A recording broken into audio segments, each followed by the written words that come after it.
Friends, पिछले दो trading session में हमने शानदार तेजी देखी। लगभग निचले लेवल से 1000 पॉइंट की रिकवरी हो गई है।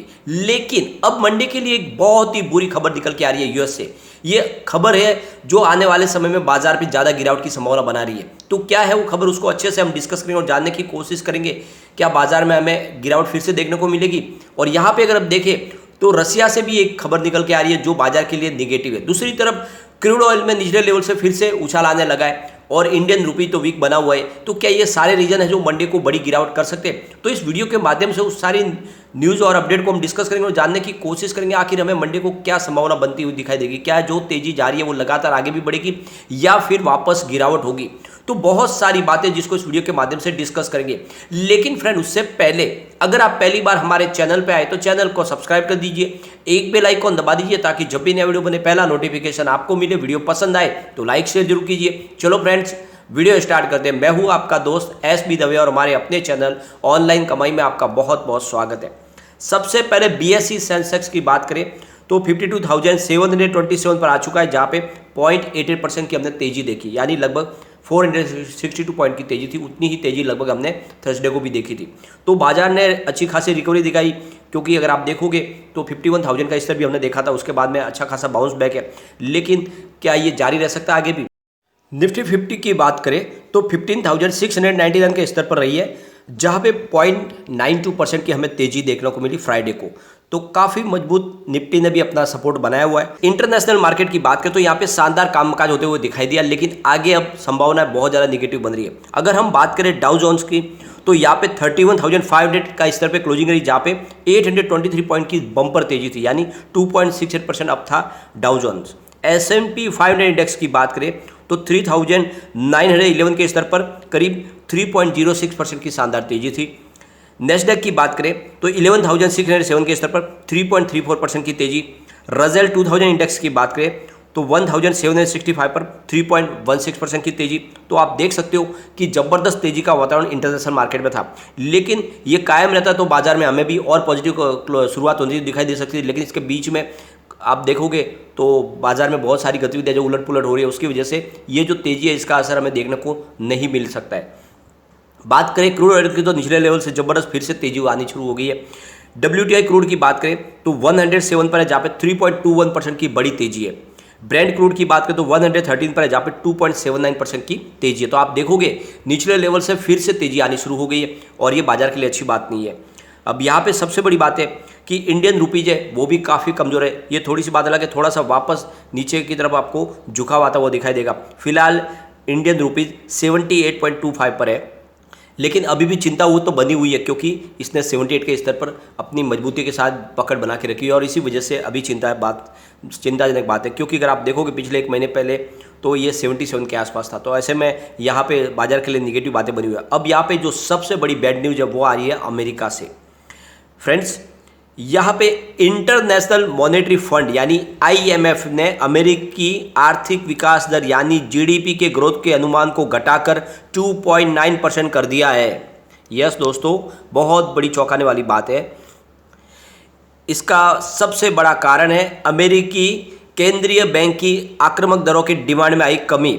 और IMF ने यह भी साथ में कहा है कि अमेरिका के मंदी से बचने के आसार बहुत कम होते जा रहे हैं।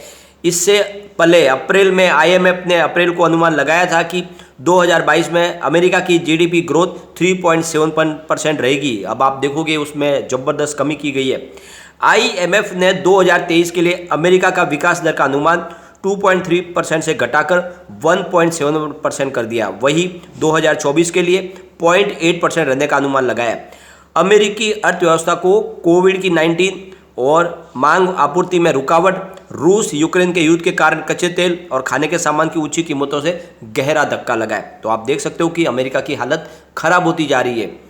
अब यहाँ पे अगर आप देखोगे तो पिछले साल अक्टूबर में IMF ने अमेरिकी GDP ग्रोथ इस साल के यानी 5.2% रहने का अनुमान लगाया था, लेकिन तब से ये 2 बार कम कर दी गई है। अमेरिका दुनिया की सबसे बड़ी इकोनॉमी और दुनिया के अधिकतर देश इससे जुड़े हुए हैं। 2008 में भी जब मंदी की शुरुआत हुई तो पहले अमेरिका से हुई थी, फिर इसकी चपेट में पूरी दुनिया आ गई। हालांकि उस समय भारत पे असर थोड़ा सा कम हुआ था। अमेरिका में महंगाई 40 सालों के रिकॉर्ड स्तर पर पहुंच गई है। बाइडेन प्रशासन और फेडरल रिजर्व ने रिकॉर्ड महंगाई से निपटने के लिए कई बड़े कदम उठाए। अमेरिकी फेडरल रिजर्व ने ब्याज दरों में 0.75% की बढ़त भी की। इसके बाद बाजार में भारी गिरावट हुई। ब्याज दर बढ़ाने का निर्णय महंगाई को कंट्रोल तो कर सकता है, लेकिन इससे अमेरिका में मंदी आ सकती है। इंटरनेशनल मॉनेटरी फंड यानी IMF ने फाइनेंशियल ईयर 2022 से 23 के लिए भारत के GDP का अनुमान 80 बेसिस पॉइंट घटाकर 8.2% कर दिया है। जनवरी में IMF ने 9% का ग्रोथ अनुमान लगाया था। ग्रोथ अनुमान का रूस और यूक्रेन के जंग को देखते हुए घटाया गया है। IMF का मानना है कि रूस यूक्रेन के जंग से कच्चे तेल की कीमतें बढ़ गई है और घरेलू खपत और प्राइवेट इन्वेस्टमेंट का बुरा असर पड़ा है। अब यहाँ पे अगर आप देखोगे तो इसका असर बाजार पे हमें देखने को मिल सकता है, क्योंकि जिस तरह से अमेरिका में मंदी का वातावरण बन रहा है ये बाजार के लिए बहुत ज़्यादा घातक है और इंटरनेशनल मार्केट ज़्यादा करके अमेरिका के बाजार से ही रिएक्ट करते हैं। तो ऐसे में हो सकता है कि मंडे को हमें बाजार में गिरावट देखने को मिले। अब यहाँ पे GST काउंसिल की तरफ से एक बड़ा निर्णय लिया गया है। केंद्र सरकार ने राज्य सरकारों को राहत देते हुए 31 मार्च 2026 तक GST कंपनसेशन सेस लगाने की मंजूरी दे दी है। पहले यह समय सीमा 30 जून को खत्म होनी थी। केंद्रीय मंत्री निर्मला सीतारमण के नेतृत्व में GST काउंसिल ने इसे 4 साल बढ़ाने का फैसला किया है।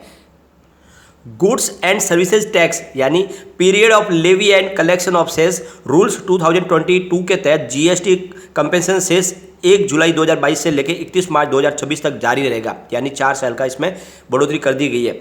GST सेस वसूलने का पीरियड इसलिए बढ़ाया गया ताकि रेवेन्यू में गिरावट के चलते राज्यों को अपने लोन को चुकता करने में दिक्कत न हो। राज्यों ने पिछले 2 वित्त वर्ष में 2021 और 22 के दौरान जो लोन लिए थे कमाई में गिरावट के चलते उसे चुकता करने में उनको दिक्कत न हो, इसलिए यह फैसला लिया गया है। तंबाकू, सिगरेट, हुक्का, aerated water, motorcycles, aircraft, yacht और मोटर व्हीकल पर सेस लगाना जारी रखेगी, यानी इसके लिए आपको अधिक कीमत चुकानी होगी। GST लागू होने के बाद राज्यों के पास स्थानीय स्तर पर वस्तुओं को और सेवाओं पर इनडायरेक्ट टैक्स लगाने की छूट नहीं रही है, यानी वो अपनी तरफ से टैक्स नहीं लगा सकते। और राज्यों की कमाई में भारी गिरावट है, जिसके लिए केंद्र सरकार ने मुआवजे का प्रावधान रखा और कुछ वस्तुओं पर सेस का प्रावधान भी किया। अब GST काउंसिल की जो बैठक है वो 28 और 29 जून को होने वाली है और इसमें सभी राज्यों के वित्त मंत्री शामिल होंगे। बैठक के दौरान राज्यों के क्षतिपूर्ति और तंत्र और राजस्व की स्थिति पर चर्चा होगी और इसके अलावा GST के स्लैब पर भी चर्चा होगी कि उसमें कुछ बदलाव किया जाना है या नहीं, उस पर GST काउंसिल निर्णय लेगी। तो ये 28 और 29 जून को होने वाली है। अब यहाँ पे एक रसिया से भी बड़ी खबर निकल के आ रही है। रूस और यूक्रेन की जंग के बीच 5वें महीने में पहुंच गई है। ये लगातार यह जंग जारी है, जिसको सप्ताह भर में खत्म करने की बात कही जा रही थी, वो 5वें महीने में पहुंच गई है। और फ्राइडे को यूक्रेन ने रूस के Su-25 एयरक्राफ्ट को मार गिराया है। यूक्रेन एयरफोर्स ने सोशल मीडिया पर इसकी जानकारी साझा की है।